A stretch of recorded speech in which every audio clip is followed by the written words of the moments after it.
شريك له ونشهد أن سيدنا وسندنا وحبيب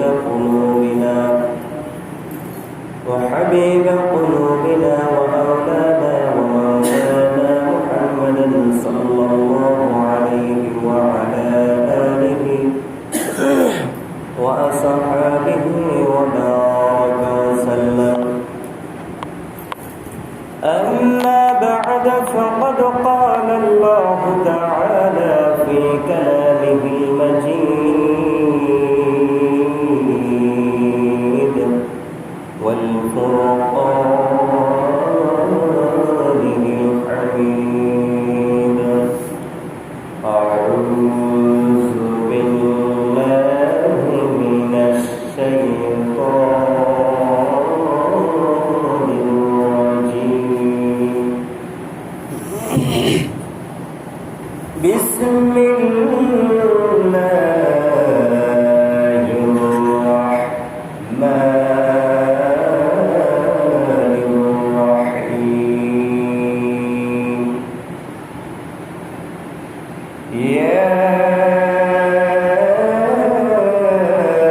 أيها الذين آمنوا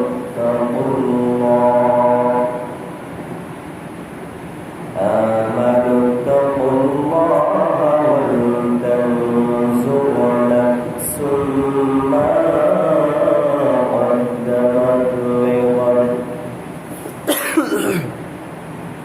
واتقوا الله إن الله خبير بما تعملون. ولا تكونوا كالذين نسوا الله فأنساهم أنفسهم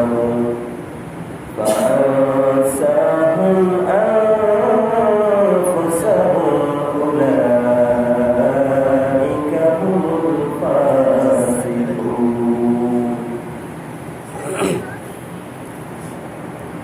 لا يستوي أصحاب الجنة وأصحاب الجنة. أصحاب الجنة هم الفائزون.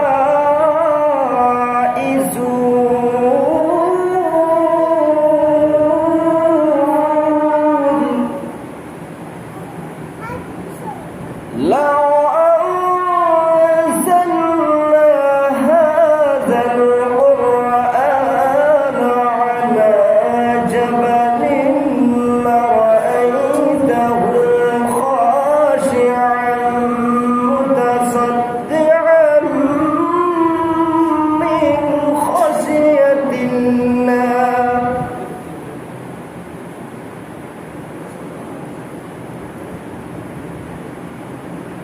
من خشية الله. وتلك الأمثال نضربها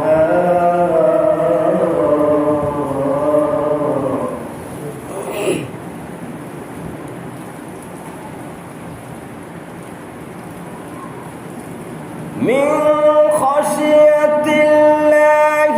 وتلك الأمثال نضربها للناس لعلهم يتفكرون.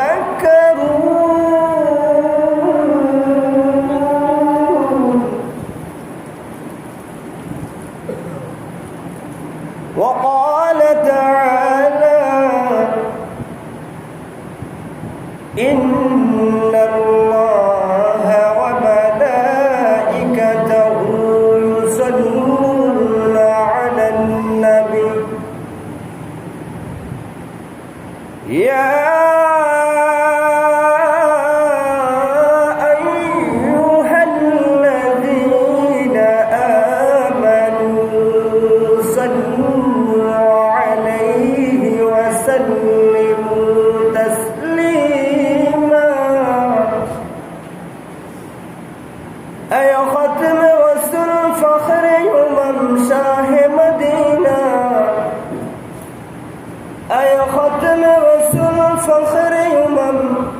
Shah Medina देखला दे मुझे मंजर गुलजार मदीना देखला दे मुझे मंजर गुलजार मदीना अल्लाह में मकाई में यकी काबा बनाया अल्लाह में मकाई में यकी काबा बनाया सरकाए खुदा तुम्हें मुझे नाम दिखाया सरकाए खुदा तुम्हें मुझे नाम दिखाया बलगुल उला बिकमालिही कशफत तुजा बिजमालिही हसनत जमील खसालिही सल्लु अलैहि वालिही मुअज्जज मुकर्रम दिनदार फरजगारी मंदार আল্লাহওয়ালা মুসলমান ভাইয়েরা, আমরা সর্বপ্রথম সেই মহান মালিকের দরবার আনন্দ চিত্তে উচ্চ কণ্ঠে সকলেই শুকরিয়া জ্ঞাপন করি যে মালিক আমাদেরকে আল্লাহ তাআলার ঘরে যাচাই করে বাছাই করে আল্লাহ পাক আসার এবং বসার জন্য তৌফিক দিয়েছেন। আমরা সকলে জোরে উচ্চ আওয়াজে বলি আলহামদুলিল্লাহ। সমস্ত প্রশংসা আল্লাহ তাআলার জন্য, যিনি আমাদেরকে আশরাফুল মাখলুকাত বানাইছেন, যিনি আমাদেরকে শ্রেষ্ঠত্ব দান করেছেন, যিনার উসিলায় আমরা বেঁচে আছি, যিনার দয়ায় রহমতে আমরা আজকে আল্লাহ পাকের বান্দা হতে পেরেছি। সেই মালিকের দরবারে আমরা সকলে আরেকবার শুকরিয়া আদায় করি, সকলে বলি আলহামদুলিল্লাহ। কোরআন এমন একটা দামি বস্তু, এই কোরআনকে যে ব্যক্তি ভালোবাসে, কোরআনের সংস্পর্শে যায়, সেই ব্যক্তি আল্লাহ তাআলার নিকট দামি হয়ে যায়। সবাই বলি মারহাবা। যে ব্যক্তি কোরআনকে ভালোবাসে, কোরআনের সংস্পর্শে যায়, কোরআনকে মহাব্বত করে, কোরআনওয়ালাকে মহাব্বত করে, নিজে পড়ে এবং অন্যকে পড়ার জন্য সহযোগিতা করে, চেষ্টা করে, অন্যকে ভালোবাসে, নিজে শিখতে পারে না, অন্যকে শিখছে, ওই সুবাদে অন্য ব্যক্তিকে কোরআনওয়ালাকে ভালোবাসে। আল্লাহ হাবিব সাল্লাল্লাহু আলাইহি ওয়াসাল্লাম বলেন, ওই ব্যক্তি কামিয়াবি, ওই ব্যক্তি সাকসেস জীবন। সুবহানাল্লাহ বলেন। আমরা কোরআন শিখতে পারি নাই, কোরআন পড়তে পারি নাই, অনেকে পড়তে পারি আবার পরিপূর্ণভাবে পারি না, ঠিকই না বলেন? তো আল্লাহ পাক বলেন, তোমরা 5 নম্বর হইও না, 4 নম্বর পর্যন্ত বলা হয়েছে যে কোরআনওয়ালা হও, কোরআনওয়ালার পিতা হও, কোরআনওয়ালার ভাই হও, কোরআনওয়ালার প্রতিবেশী হও, আওলাদ হও।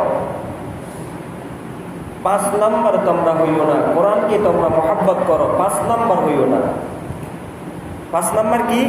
কোরআনের বিপরীত, ইসলামের বিপরীত যাইও না, কোরআনের বিপরীত যাইও না। কোরআনের বিপরীতটা হলো ইসলাম, আর ইসলামের বিপরীতটা হলো কাফির। তো আল্লাহ পাক রব্বুল আলামিন বলেন যে কোরআনকে মহাব্বত করো, লেকিন তুমি 5 নম্বরে যাইও না, 5 নম্বর হইও না। এখন তো আমাদের এমন একটা সময় এসেছে যে কোরআনের উপরে টিকে থাকা এবং কোরআনকে মহাব্বত করা, কোরআনওয়ালাদের সাথে চলা এখন আমাদের কাছে একটা ঘৃণিত মূল্য মনে হয়েছে। এটা গিনাহের কাজ মনে হয় যে কোরআনওয়ালাগুলোর লগে চললে আমি জঙ্গি হয়ে যাব, কোরআনওয়ালার সাথে চললে আমাকে অমুক দলে অমুক লোকে আমাকে খারাপ ভাববে, আমাকে দেখতে পারবে না, মনে করবে আমি তার দল করি। এখন তো আমরা কোরআনওয়ালাদের সাথে চলতে চাই না, কোরআনওয়ালাদেরকে ভালোবাসতে চাই না। কিছু কিছু লোক ভালোবাসে, এটা শতকরা 100%-এর ভিতরে 5% ধরে নিলেন, আর বাকি 95% কোরআনের বিরুদ্ধে। কোরআনকে বিরুদ্ধে আচরণ কিভাবে করে? কোরআনের যে কোরআনকে শিখতেও চায় না, কোরআনওয়ালাকে মহাব্বত করতেও চায় না। মহাব্বত দুই রকম। মহাব্বত কয় রকম বলেন? দুই রকম মহাব্বত। একরকম মহাব্বত হইল অন্তরের সাথে মহাব্বত, যে আমি অন্তর থেকে ভালোবাসি। আর একটা মহাব্বত হইল আমি শুধু মুখে ভালোবাসি, কিন্তু কাজে আমলে আমার পরিণত, কাজে আমলে নাই।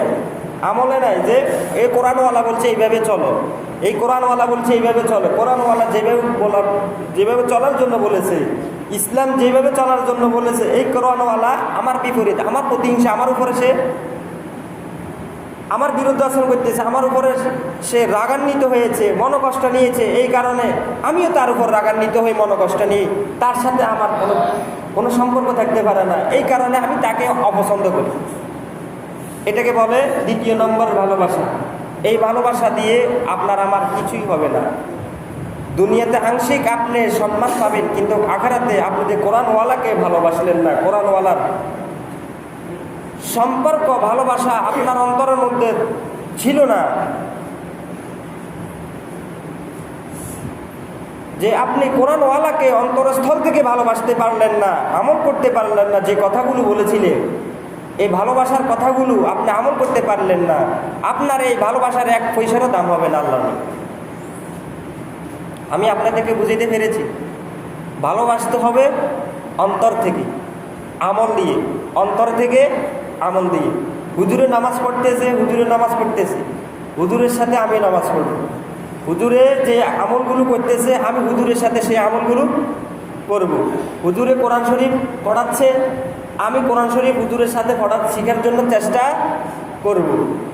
এইভাবে আমাদেরকে মহব্বত করতে হবে। এইভাবে কি করতে হবে বলেন? মহব্বত করতে হবে, কাজে পরিণত করা, এটাকে মহব্বত বলে।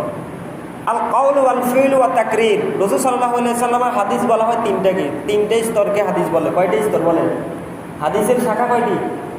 তিনটি। জোরে বলেন না, কয়টি? আপনারা কি আওয়াজ শুনেন না? কয়টি? তিনটি। আল কাউল, রাসূল সাল্লাল্লাহু আলাইহি সাল্লাম যেটা বলেছেন, সাহাবায়ে কেরাম সেটা করেছেন। সুবহানাল্লাহ বলেন না। ওয়াল ফিলি, কর্ম, যে কাজ রাসূল সাল্লাল্লাহু আলাইহি সাল্লাম বলেছেন এই কর্মটা করো।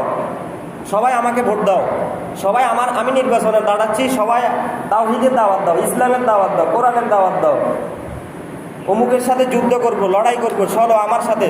এটা হলো কর্ম। এটা হলো কি বলেন? কর্ম। রাসূল সাল্লাল্লাহু আলাইহি ওয়াসাল্লাম বলেছেন আজকে হুদায়বিয়ার সন্ধি হবে, খন্দকের যুদ্ধ হবে, তাবুকের যুদ্ধ হবে, তাবুকের যুদ্ধে চলো সবাই। কর্ম। এটা কি বলেন? কর্ম। রাসূল সাল্লাল্লাহু আলাইহি ওয়াসাল্লামের সাথে করেছে, রাসূল সাল্লাল্লাহু আলাইহি ওয়াসাল্লাম বলেছেন, সেটা হলো কওল, সেটা হলো বলা। সাহাবায়ে কেরাম সেটা বলেছেন। আর রাসূল সাল্লাল্লাহু আলাইহি ওয়াসাল্লাম যেটা ফেরেলি, যেটা করেছেন সেটাকে বলে হাদিস। যেটা করেছেন সেটাকে বলে হাদিস, যেটা বলেছেন সেটাকে বলে হাদিস। সুবহানাল্লাহ বলেন। যেটা বর্ণনা করেছেন, মানুষের নিকটে বলে দেওয়ার জন্য বলেছেন, সেটাকে বলে হাদিস। এই তিন প্রকারের হলো হাদিস, রাসূল সাল্লাল্লাহু আলাইহি ওয়াসাল্লামের মহব্বত। এই তিন প্রকারের হাদিসকে কি বলে? সুন্নতে নববী বলে। সুবহানাল্লাহ বলেন না। এখন আপনারা মানবেন না তো, কয়েকজন মানবেন আর কি, অল্প কয়েকজন আছেন, কিন্তু সবাই মানবেন না। ভালো কথা বলতে চাচ্ছি আমি, কিন্তু আপনারা মানবেন না। কারণটা কি? কারণ হইল আমরা প্রকৃতভাবে মহব্বত করি না, ইসলামকে প্রকৃতভাবে কি করি না? মহব্বত করি না। অন্তরস্থল থেকে মহব্বত করতে হবে। সবাইকে অন্তরস্থল থেকে কী করতে হবে বলেন? মহব্বত করতে হবে। ঠিকই না বলেন না? আপনার আমলে বলে দিবে আপনি ইসলাম মানেন, আপনার আমলে বলে দিবে, আপনার কর্মে বলে দিবে যে আপনি দিন মানেন, আপনার আমলে আপনার কর্মে আপনার প্রাধান্য দিবে যে আপনি অবশ্যই সামনে নির্বাচন আসতেছে, আপনি ইসলামের পক্ষে, আপনি সমর্থিত, আপনি প্যানেলে আছেন, আপনি মুসলমান। সুবহানাল্লাহ। এখন আমি কারোর নাম ধরবো না। বর্তমান এমন একটা সময় এসছে যে কোরআনের কথা, ইসলামের কথা এগুলো রাজনীতির সাথে ত্যাগ দিয়ে লাগে। যে কোরআনের সবচেয়ে বড় রাজনীতি হলো কোরআন। রাসূল সাল্লাল্লাহু আলাইহি সাল্লাম সবচেয়ে বড় রাজনীতি করেছেন কোরআন দিয়ে। সুবহানাল্লাহ বলেন। পৃথিবীতে যতগুলো রাজনীতি আছে এগুলো হলো মানব রচিত রাজনীতি। আমার কথা বুঝেন নাই? আর কোরআনে যে রাজনীতিটা আছে সেটা কার? স্বয়ং আল্লাহ পাক রব্বুল আলামিন। সেটা মন গড়া নয়, সেটা মানব রচিত নয়, সেটা কোরআনের রাজনীতি। সুবহানাল্লাহ বলেন। আমরা সেই কোরআনের রাজনীতি করি। মসজিদে নামাজ দিয়ে পড়েন, এই সাহসিকতা, এটাও একটা রাজনীতি। যে আপনি মসজিদে শয়তানের সাথে যুদ্ধ করে আসছেন, শয়তান আপনাকে ইচ্ছা করলে শয়তান আজকে মসজিদে আনতে পারতো না, আপনি আরও লেট করে আসতে পারতেন, কিন্তু শয়তানের সাথে আপনার নফসে জিহাদ করেছেন। এটা একটা রাজনীতি। জিহাদ করেছেন, লড়াই করেছেন যে না আমার কোরআন বড়, আল্লাহ বড়, সুবহানাল্লাহ বলেন, দিন বড়, শয়তানের গাফলতি, শয়তানের আশপাশা, শয়তানের যত রকমের বাদ আছে উপেক্ষা করে আপনি শয়তানকে দুর্বল বানিয়ে আপনার দিনকে আপনি বিজড়িত করেছেন। এটাই হলো রাজনীতি। আপনারা বুঝতে হবে, একটা ভালো কাজ করা সেটাই আপনার কোরআনের রাজনীতি, দিনের রাজনীতি। ভালো একটা কাজ করলেন, এটা দিনের রাজনীতি। জিকির করলেন, এটা রাজনীতির জিকির। আপনি সব কিছু ধরে নিতে হবে, সেগুলো সবগুলো রাজনীতির জিকির। যে জিকির এটা কোনো মন গড়া নয়, এটা কার রাজনীতি বলেন? কোরআনের। কোরআন মানে কার? তানজিলুম মির রব্বিল আলামিন। এটা স্বয়ং আল্লাহ পাকের, আল্লাহ পাকের পক্ষ থেকে আসছে। কার উপর? বিশ্বনবীজি জনাব মুহাম্মদুর রাসূলুল্লাহ সাল্লাল্লাহু আলাইহি ওয়াসাল্লাম।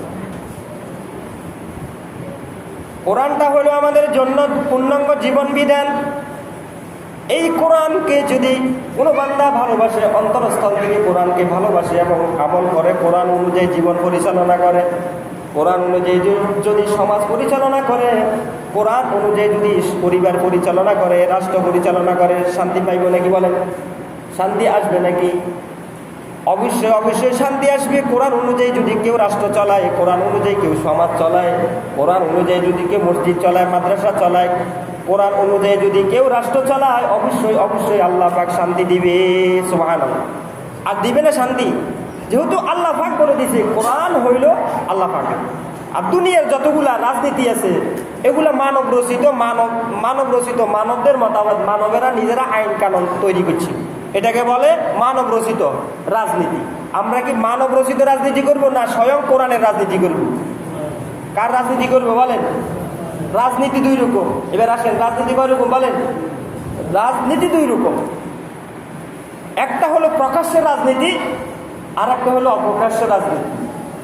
আমরা সবাই প্রকাশ্য রাজনীতি করি, অপ্রকাশ্য রাজনীতি করি। বুঝেন না কথা? বলো হুজুর কি রাজনীতি কোনো দল করেননি? না, আমি নিরপেক্ষ কথাটা বলতেছি। যেহেতু কোরআনের রাজনীতিটা আল্লাহ পাক প্রকাশ্য বলেছেন, আবার অপ্রকাশ্য বলেছেন। কিছু রাজনীতি বলেছেন গোপনে করো, কিছু রাজনীতি বলেছেন প্রকাশ্য করো। যে দাওয়াত দেওয়া, ভালো কাজ করা, এটা রাজনীতি না? একজন খারাপ লোককে আপনি ভালো কাজের দিকে আনলেন, এটা কি রাজনীতি না? এটা তো কোরআনের রাজনীতি। আপনারা বুঝেন না আমার কথা? আল্লাহ পাক বলেছে কুনতুম খায়রা উখরিজাতিল লিন্নাস তা'মুরুনা বিল মা'রুফ ওয়া তানহাউনা আনিল মুনকার। এটা তো রাজনীতির আয়াত। এখন আপনি আয়াতটাকে আপনি অস্বীকার করতে পারবেন যে তোমরা হইলা শ্রেষ্ঠ উম্মত? কে বলেছেন? জোরে বলেন, কে বলেছেন? তোমরা হইলে শ্রেষ্ঠ উম্মত, তোমাদেরকে বাছাই করা হয়েছে মানব জীবনে, তোমাদেরকে বাছাই করা হয়েছে। তোমরা রাজনীতি করবে। কি করবে বলেন? তোমরা রাজনীতি করবে। তোমরা মানুষদেরকে, অসৎ মানুষদেরকে ভালো করবে, অসৎ মানুষদেরকে মানব রচিত মানব মতাবেদ যতগুলা দল আছে, যতগুলা মন্ত্র আছে, যন্ত্র আছে, যতগুলা মন্ত্র আছে, যতগুলা মতাদর্শ আছে, সমস্ত মতাদর্শকে উপেক্ষা করে দ্বীনের রাজনীতি, ইসলামের রাজনীতি তাদেরকে প্রচার করে তাদেরকে জানাইয়ে দিবি। তা'মুরুনা বিল মা'রুফ, তোমরা ভালো কাজের আদেশ দিবে, মানুষদেরকে বলবে। ওয়া তানহাউনা আনিল মুনকার, অসৎ কাজ থেকে মানুষদেরকে নিষেধ করবে। এটা হলো বড় রাজনীতি। এটা হলো বড় কি? আপনি ভুল বুঝিয়েন না, আমি ভুল বুঝবো না। এটা হলো বড় রাজনীতি যে অসৎ পথ, একজন মানুষ ইমান হারা, দিন হারা, ইসলাম হারা, আলেম বিরোধী, দিন বিরোধী, কোরআন বিরোধী, হাদিস বিরোধী, সে সমাজের শত্রু। সে বলতেছে তার মতাদর্শ, তার আদর্শ সবচেয়ে বড়, তার আদর্শ দিয়ে রাষ্ট্র চালাইব। আমরা বলি না, তোমার কোনো আদর্শ চলবে না, আদর্শ চলবে জনাব মুহাম্মদুর রাসূলুল্লাহ সাল্লাল্লাহু আলাইহি ওয়াসাল্লাম। আদর্শ কার বলেন? কার আদর্শ? ভয় পান নাকি বলেন? আপনারা কেউ ভয় পাইতেছেন? তো জোরে বলেন, কার আদর্শ চলবে? বিশ্ব নবীজি জনাব মুহাম্মদুর রাসূলুল্লাহ সাল্লাল্লাহু আলাইহি ওয়াসাল্লামের রাজনীতি সবচেয়ে বড়। মুহাম্মদুর রাসূলুল্লাহ সাল্লাল্লাহু আলাইহি ওয়াসাল্লাম আদর্শ দুনিয়ার সমস্ত মতাদর্শ, সমস্ত আদর্শের চাইতে শ্রেষ্ঠ আদর্শ। কে বলেছেন? জোরে বলেন, জোরে বলেন, কে বলেছেন? আরে আপনারা কথা বুঝেন না, কে বলেছেন? জোরে বলেন, কে বলেছেন? আল্লাহ। আল্লাহ বলেছেন সবচেয়ে বড় রাজনীতি হলো আমার দ্বীনের রাজনীতি, কোরআনের রাজনীতি। দুনিয়ার কোনো কারণে মতাদর্শ চলবে না, দুনিয়ার কারো আইন চলবে না, একমাত্র আইন, একমাত্র বিধান কার? জোরে বলেন, কার? জোরে বলেন, আল্লাহ। সে আইন মানতে চায় না। মসজিদে নামাজ পড়ে ঠিক আছে, কিন্তু কোরআনের বিপরীত আইন মানতে চায় না। বাইরে সমাজে রাষ্ট্রে আইন হোক, কোরআন দিয়ে রাষ্ট্র চলুক, কোরআন দিয়ে ইসলাম চলুক, কোরআন দিয়ে দিন চলুক, কোরআন দিয়ে পরিবার চলুক, কোরআনের আইনে, কোরআনের মতাদর্শের নীতি অনুযায়ী আমার জীবন পরিচালনা করি, সেটা মানতে চায় না। সেটাকে বলা হয় আপনি আল্লাহর সাথে, দিনের সাথে, ইসলামের সাথে আপনি কি করলেন বলেন? গাদ্দারি করলেন, মুনাফিক হইলেন। আপনি আল্লাহকে ভয় করলেন না, আপনি গায়রুল্লাহকে ভয় করলেন। সেই রাজনীতি আল্লাহ পাক, সেই রাজনীতি কথা এখানে আল্লাহ পাক উদ্ঘাটন করেছেন, আল্লাহ পাক উদ্ঘাটন করেছে। আল্লাহ পাক বলেন, ওমান আযলামু মিম্মান ইফতারা আলাল্লাহিল কাযিবা আও দাআ ইলাল ইসলাম। ওই ব্যক্তির চেয়ে জালেম আর কে হতে পারে, যেই ব্যক্তি মানুষদেরকে ভালো কাজ থেকে, ইসলাম থেকে, দিন থেকে, আল্লাহর রাজনীতি থেকে মানুষদেরকে বিরত রাখে। ওই ব্যক্তির চেয়ে বড় জালেম, বড় মিথ্যাবাদী আর কেউ হতে পারে না। নাউযুবিল্লাহ। ওমান আযলামু মিম্মান ইফতারা আলাল্লাহিল কাযিবা। আল্লাহর দিনকে মিথ্যা বলে, নাউযুবিল্লাহ বলে, ইসলামকে মিথ্যা বলে, দিনকে মিথ্যা বলে। অথবা আল্লাহ পাক বলেন, ইউরিদুল্লাহ লিইউতফিউ নূরাল্লাহ। এরপর আল্লাহ পাক বলতেছে যে তারা যতই চক্রান্ত করুক, যতই কৌশল করুক, যতই তারা ইসলামের বিদ্বেষী কথা বলুক, কোরআনের বিদ্বেষী কথা বলুক, আল্লাহর রাজনীতি আইন নিয়ে তারা বিপরীত ষড়যন্ত্র কৌশল করুক, আল্লাহ পাক বলেন তাদের কৌশল কখনো সাকসেস হবে না। আল্লাহর দিন, আল্লাহর রাজনীতি এটা কিয়ামত পর্যন্ত চালু থাকবে। জোরে বলেন সুবহানাল্লাহ। এটার বাতি, এটার আলো দিন দিন প্রসারিত হবে। দেশ দেশান্তরে এটার বাতি, এটার আলো, এটা চতুর্দিকে আলোকিত করবে। একটা বন্ধ করলে 10টা আরো চালু হবে, একটা মাহফিল বন্ধ করলে আরো 10টা মাহফিল চালু হবে, একটা দিন মাজমা, একটা মসজিদ বন্ধ করলে আরো 10টা মসজিদ মাকান তৈরি হবে, নির্মাণ হবে, একটা মাদ্রাসা বন্ধ করলে আরো 10টা মাদ্রাসা নির্মাণ হবে। জোরে বলেন সুবহানাল্লাহ। তাহলে এই রাজনীতি কখনো বন্ধ করা যাবে না। আমরা সকলে কার আইন মানি? এর আইন মানাটা হইল রাজনীতি। আমি এবার বুঝাইতে পারছি, আইন মানাটা হলো কি? রাজনীতি। তাহলে আমরা সবাই কার রাজনীতি করি? এখন কোনো বুঝার বিষয় আছে? আমরা সবাই কার রাজনীতি করি? এখন কোনো ভয় আছে? এবার বলেন, আমি আল্লাহ ছাড়া আর কাউকে ভয় করব না। দিল থেকে এবার সরাই ফেলেন। যতজন আছেন দুনিয়াতে, দুনিয়ার যারা মতাদর্শ অনুসরণ করেন, আপনারা দিল থেকে সরাই ফেলেন যে আমি একমাত্র আল্লাহকে বসাইবো, আল্লাহর আইন বাস্তবায়ন করব, আল্লাহর রাষ্ট্র, আল্লাহর দিন, আল্লাহর রাষ্ট্র আমি কি করব? কায়েম করব, দিন প্রচার করব, বড় রাজনীতি করব। আমি ছোট রাজনীতি করব না, ছোট রাজনীতি করলে ধরা খাইয়া যাবে। দুনিয়াতে যতগুলো রাজনীতি আছে এগুলো হলো বাচ্চা হোনা, এগুলো হলো দুনিয়ার রাজনীতি, এগুলো মতাদর্শের রাজনীতি। কিন্তু কোরআনের রাজনীতি হলো ইসলাম। কোরআনের রাজনীতি কি বলেন? ইসলাম বলে। ইসলাম আমাদের ইসলামে কি আছে? আমাদের ইসলামে অনেক কিছু আছে, অনেক শিক্ষার বিষয় আছে। একজন মানুষ নামাজ পড়ে না, একজন মানুষ সুদ খায়, একজন মানুষ ঘুষ খায়, একজন মানুষ জেনা করে, ব্যভিচার করে, অত্যাচার করে। আমি তাকে সৎ পথে ডাকবো, কৌশল করবো, হিকমতে বলবো। এটাই হলো আমার রাজনীতি, এটাই হলো আমার রাজনীতি। এটাকে যদি কেউ অপছন্দ করে, তাহার ঈমান থাকবে না, তাহার দুনিয়াতে সমস্ত আমলগুলো নিষ্ফল হয়ে যাবে, বরবাদ হয়ে যাবে।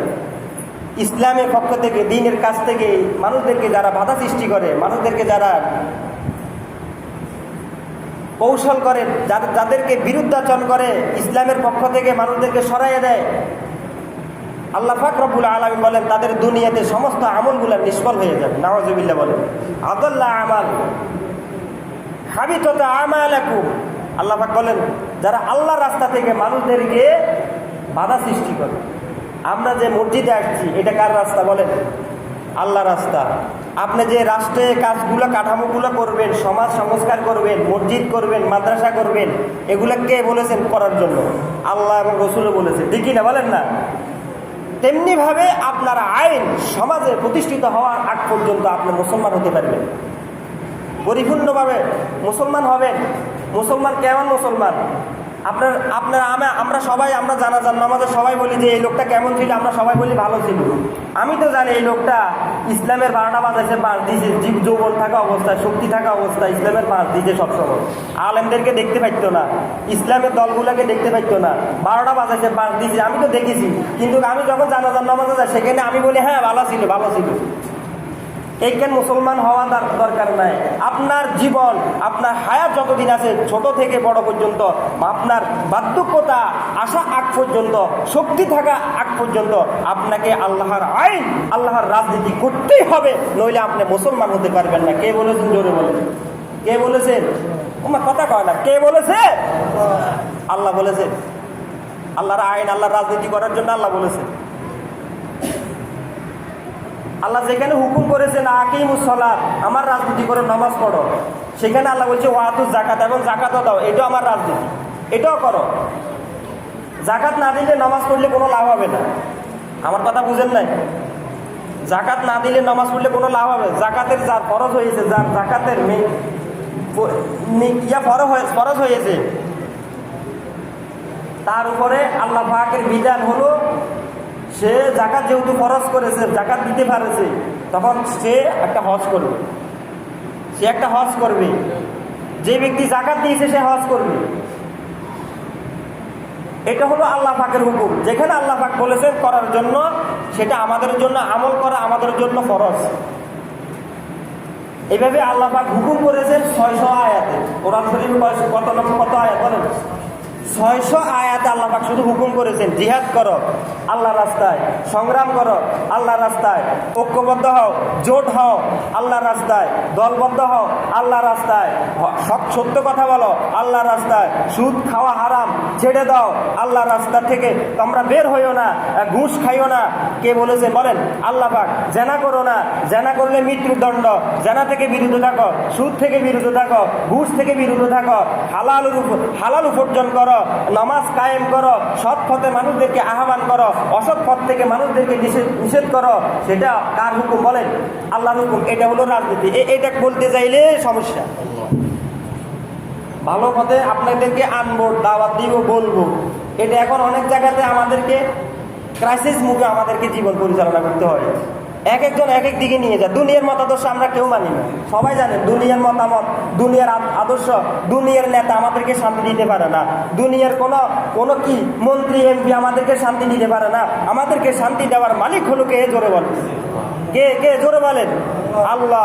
আল্লাহ আমাদেরকে শান্তি দিবে। দুনিয়ার নেতাকে আমাদের জীবনে কয়দিন? ছোট ক্ষণিকের জন্য। এই যতদিন আপনি মিশে দুনিয়াতে আছেন ততদিন আপনার নেতা আপনার জন্য অনেক কিছু করবে, কিন্তু ঘাসা দুনিয়াতে আপনি যাইলে আপনি ধরা খাইয়া যাইবেন। বলা হবে এই নেতা তোমাকে নামাজের কথা বলেছে, তখন আপনি বলবেন না, কোনোদিন তো বলো না।